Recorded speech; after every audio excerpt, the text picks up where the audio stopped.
దేశం ఎంత రిచ్ అయినా సరే మన మెంటాలిటీ మిడిల్ క్లాస్ మెంటాలిటీ. ఇప్పుడు కోటీశ్వరుల బిడ్డ అయినా సరే వాళ్ళ నాన్న నెలకి పాకెట్ మనీ ఓ 25,000 ఇస్తున్నా సరే, లేకపోతే ఒక ₹1,00,000 ఇస్తున్నా సరే, ఇంకా ఏదో లోటు కనబడుతుంది. అట్లాగే మధ్య తరగతిలో ₹100 ఇచ్చినోళ్ళకి లోటు కనబడుతుంది, ₹1000 ఇచ్చినోళ్ళకి లోటు కనబడుతుంది. ఎవరికి వాళ్ళకి ఒక లోటు కనబడుతుంది. తండ్రి అనేటటువంటి వాళ్ళ సంపాదనలో నుంచి మనం తీసుకుంటున్నాం కాబట్టి జాగ్రత్త అనేటటువంటి కాన్సెప్ట్ కాకుండా ఎవడి కోసం ఇస్తాడు, ఎందుకు చూడడు, ఎందుకు ఇయ్యడు అనేటటువంటి రూటే ఉంటుంది.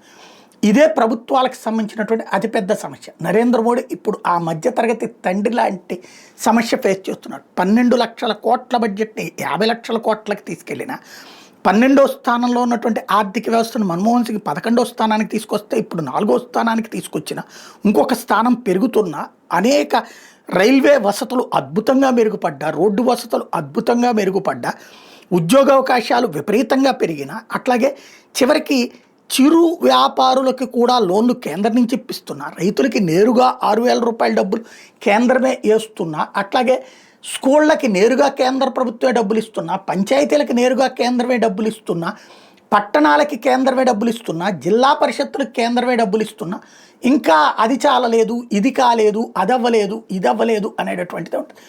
దేశ భద్రతని పాకిస్తాన్ మీదకి వరుసగా 3 సార్లు దాడికి వెళ్ళి 2 సార్లు సర్జికల్ స్ట్రైక్స్, మొన్న ఏకంగా యుద్ధమే చేసి దాన్ని చితకబాది వచ్చిన చైనాని 2 సార్లు నిలువరించిన, మయన్మార్ లోపలికెళ్ళి 4 సార్లు సర్జికల్ స్ట్రైక్ చేసిన, ఇంకా ఏదో లోటు ఉంది, అది చాలలేదు, ఇది చాలలేదు అనేటటువంటి మెంటాలిటీ విపక్షాలు క్రియేట్ చేస్తే ఆ అసంతృప్తి ట్రాప్లో పడేటటువంటి భారతీయుడి యొక్క మనస్తత్వాన్ని క్యాష్ చేసుకుంటున్నటువంటిది అమెరికా కావచ్చు, యూరప్ దేశాలు కావచ్చు, మనకు ఉండేటటువంటి ఇక్కడ ఉన్నటువంటి ప్రతిపక్షం కావచ్చు. కాబట్టి దీనికి ముగింపు ఎక్కడ అంటే ప్రజల ఆలోచన తీరులోనే. ఎందుకంటే ఏమీ చెయ్యని చోట్లనే ఎగసిపడి ఎగిరిపడి వాళ్ళ నాయకుల్ని నెత్తిన పెట్టుకుంటుంటే ఇంత చేసినా ఇంకా ఏదో లోటు ఉందని బాధపడేటటువంటి వ్యవహారం ఇక్కడ సమస్య.